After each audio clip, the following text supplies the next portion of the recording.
Tú que siempre has adorado a Yahweh, ¿qué pasaría al enterarte que adoras a un dios pagano como cualquier otro?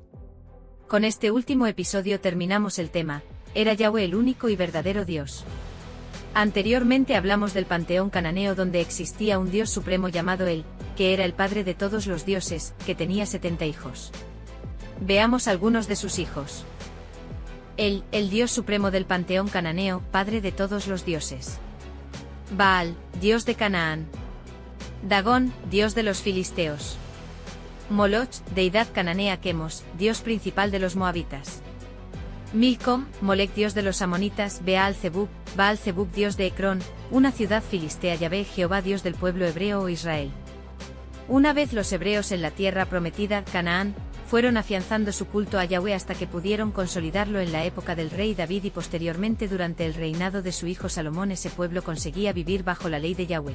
Pero tiempo después la mayor parte de las tribus volvieron al culto del becerro. 1 Reyes 12 y 28. El rey Jeroboam hizo 2 becerros de oro y dijo al pueblo: ya habéis subido bastante a Jerusalén.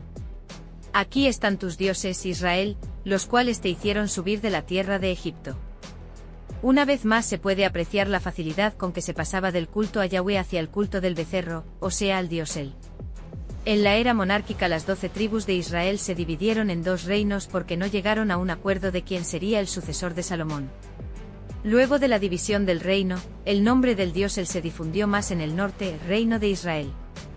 Por su parte los del sur, reino de Judá, de donde viene el título de judíos, siguieron manteniendo el ritual a Yahweh en Jerusalén.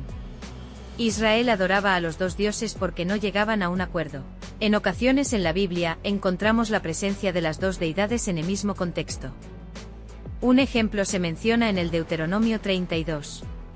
Cuando se dice que el Elión, el Dios más alto, Padre de todos, dividió los pueblos y definió los límites de las naciones en base al número de los hijos de Israel. Así está escrito en nuestras Biblias, pero en el texto original de Qumran está escrito que él dividió las naciones en base al número de los hijos de los Elohim. Deuteronomio 32, 6-9. ¿Recompensan ustedes a Yahweh? ¿Es el pueblo necio tan faltos de sabiduría?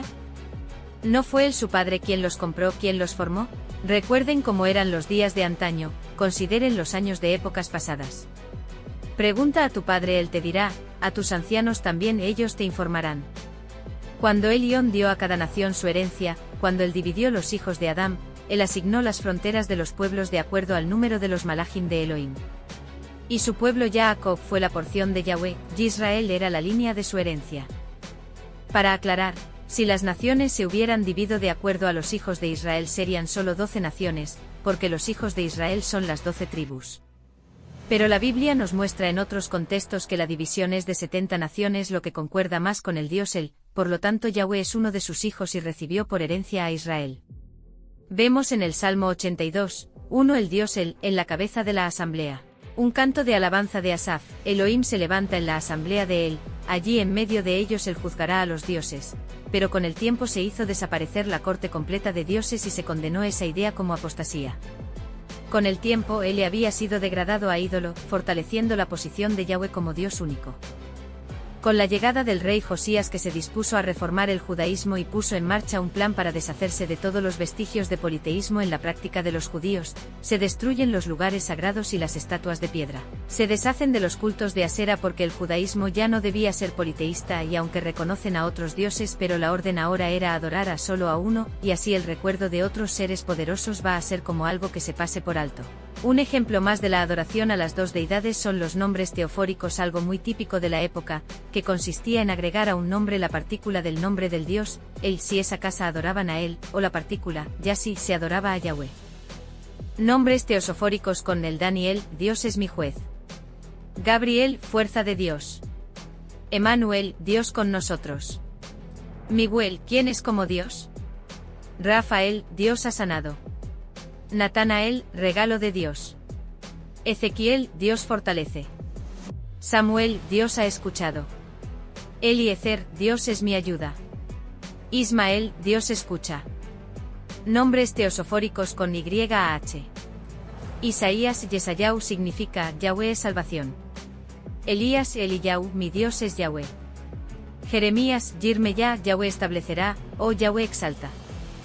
Zacarías, Zecaría, Yahweh ha recordado. Obadías y Obadía, siervo de Yahweh. Jonatán, Jeonatán, Yahweh ha dado. Mateo, Matitiá significa regalo de Yahweh. Josías y Josiyá significa Yahweh ha sanado. Ezequías y Izquiyá significa Yahweh es mi fortaleza. Tobías y Tobiyá significa Yahweh es bueno. Estos nombres no solo contienen la partícula como referencia directa al Dios al que se le guarda fidelidad, también suelen expresar una relación o acción divina, subrayando la importancia de la conexión entre el portador del nombre y el Dios según los relatos de la tradición bíblica hebrea. El culto a Yahweh tenía muchas similitudes con su herencia cananea. El Tanaj muestra ese sincretismo en muchos pasajes, pero todo esto ha difuminado la información que llevaban consigo las historias anteriores de los Elohines. Génesis 1:26 Entonces Elohim dijo, hagamos a la humanidad a nuestra imagen, conforme a nuestra semejanza. Génesis 11:7 Ahora pues descendamos y confundamos su lenguaje, para que no pueda entenderse el habla del uno al otro. Génesis 3:22 Yahweh Elohim dijo, aquí está, Adán se ha hecho como uno de nosotros. El término Elohim aparece unas 2500 veces en el Antiguo Testamento, algunas veces de nota plural y otras singular. Pero se debe tener en cuenta que Elohim es una palabra que proviene de antiguos pueblos semitas y su uso era plural para identificar a los dioses del panteón cananeo. En épocas posteriores se acuñó la forma singular. La justificación de la pluralidad dentro del pensamiento judío en la Torá, Elohim es Ejad, uno solo, la derivación pluralidad solo es, en cuanto a las manifestaciones y el poder omnipotente, omnipresente y omnisciente. Para el pensamiento cristiano lo justifica con la Trinidad. Con la formación del canon hebreo al que los cristianos llaman el Antiguo Testamento hay un amplio consenso académico sobre de que las escrituras hebreas tomaron su actual forma en algún momento en el siglo VI antes de la Era Común y los libros del canon hebreo fueron reescritos, reeditados y lo que se hizo fue cortar y pegar.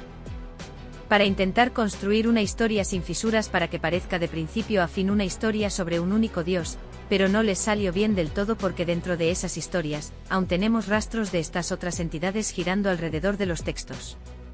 Sin embargo, gracias a la fidelidad con la que los antiguos manuscritos se han conservado en el canon hebreo por innumerables generaciones, hoy podemos reconstruir la historia y podemos ver claras muestras que el, Yahweh y Elohim, son términos muy diferentes y que no se le pueden atribuir a un solo Dios. Si quieres darle un sentido más lógico a la historia bíblica, ten en cuenta que este es un libro que habla de guerras por luchas de poder y que él es el poderoso más alto, el comandante de los Elohines y Yahweh vendría a ser uno de los 70 hijos que heredó la porción de Israel. Lo mejor es aplicar a cada personaje su nombre entendiendo que es un conjunto de varios dioses. Pero yo solo soy una persona más en Internet y estoy aquí solo para informar, es tu deber investigar por tu cuenta y sacar tus propias conclusiones. Recuerden las palabras del Maestro, el reino de Dios está dentro de ustedes. Libérate de la esclavitud, rompe las cadenas, despierta ya y reclama tu poder, para ser esa chispa divina que estás predestinado a ser. Si viste este vídeo hasta el final, te doy infinitas gracias, y si te gusta mi contenido te invito a que te suscribas al canal, le des like y compartas, esto me permitirá llegar a más almas despiertas en busca de información. También puedes dejarnos tus dudas o comentarios, estaremos encantados en responderlos. Recuerda que estamos de regreso a casa. Y que somos seres espirituales, viviendo una experiencia terrenal.